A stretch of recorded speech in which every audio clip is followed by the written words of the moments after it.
one toke. At two tokes, you close your eyes. You feel a sense of anesthesia seeping through your body. You close your eyes and you see a floral pattern rotating in space, usually yellow-orange. People who do this occasionally, and nobody does it a lot, call it the chrysanthemum. It's a floral pattern, like a pattern in a Chinese brocade. This forms and stabilizes, and then you either break through it or you require one more toke. And these are matters of physiology, shamanic intent, so forth and so on. The leather-lunged hash smokers among us have a leg up in this department. This is a spiritual discipline where the ability not to cough makes the difference between shunyata and, try again, Sam. So, you take, let us assume, a third toke, long and slow, through a glass pipe. Pure, you vaporize this stuff. You don't mix it with weed or oregano or any of that, which was done in the past. You want the pure stuff. And you take it in and in and in, and there is definitely somewhere in here a threshold which you must exceed. And when you do that, this membrane-like thing, this chrysanthemum, will actually part, and there is a sound like the crumpling of a plastic bread wrapper or the crackling of flame. A friend of mine says this is the radio intellecty of your soul exiting through the anterior fontanelle at the top of your head. Could be.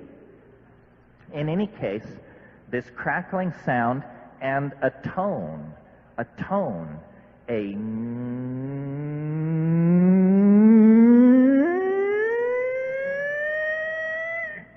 and then there's this impression of transition, and you're now 20 seconds deep into this experience. There's an impression of transition. It's as though there were a series of tunnels or chambers that you are tumbling down, being propelled by some kind of muscle behind you that is pushing you. I mean, yes, birth canal, yes, of course. But anyway, a tunnel, and what I've noticed about this tunnel is the walls and ceiling flux and come down to meet each other, and where they touch, they pull apart with a... And then you're propelled into the next space, and then the next, and then the next, and there is this...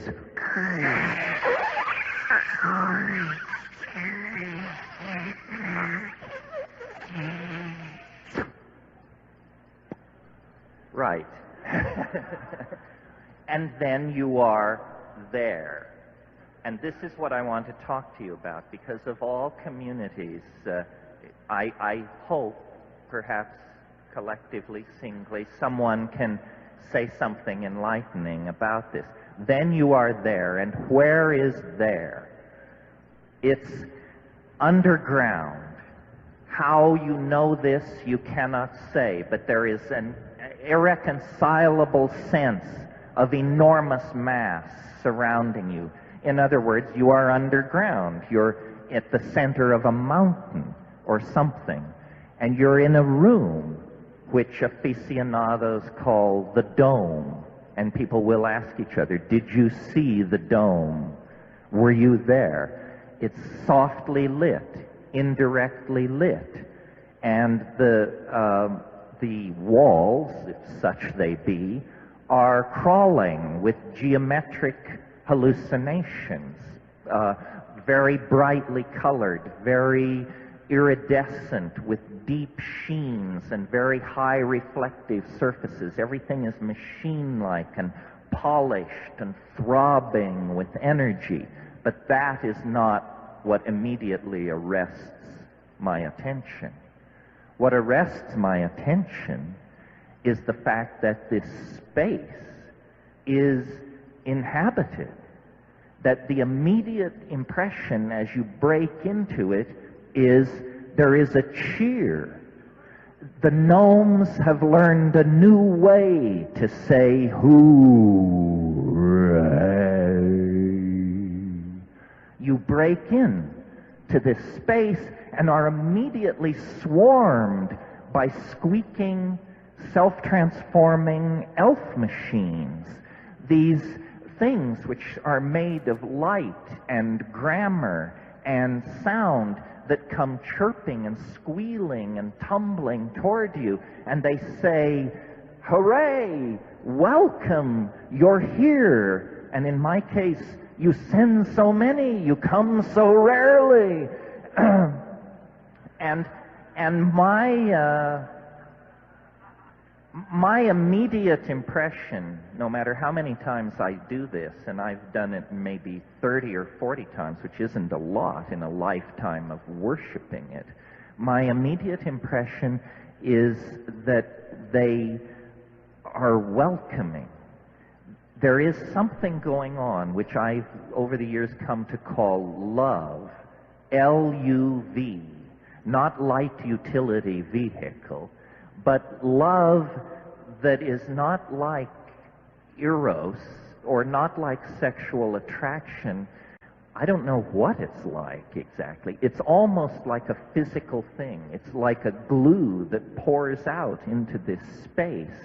And my immediate impression in there is I'm appalled. I'm appalled at how far I've come. And one of the strange things about DMT is that it does not affect your mind in the ordinary sense, in that, you know, drugs, they make you giggly, they frighten you, they stimulate you, they depress you. DMT does none of this. You go to that place with all your groceries. You're there, and you're there thinking, Jesus H. fucking Christ, what is this? What is it? And you're thinking, you know, I must be dead. I've done it this time. The psychedelic mantra, I've done it this time. I must be dead. And so you think, heart, yes, heart, pulse, yes. And meanwhile, these things are literally in your face. And what they do is they jump into your chest, and then they jump out again. And what they're doing, and this is the point, I think, what they're doing is they are singing, chanting, speaking in some kind of language that is very bizarre to hear. But what is far more important is that you can see it. They speak in a language which you see.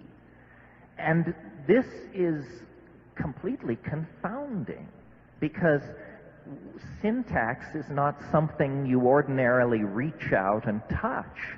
And in this space, that's what's happening. And so, like jeweled, self-dribbling basketballs, these things come running forward. And what they are doing with this visible language that they create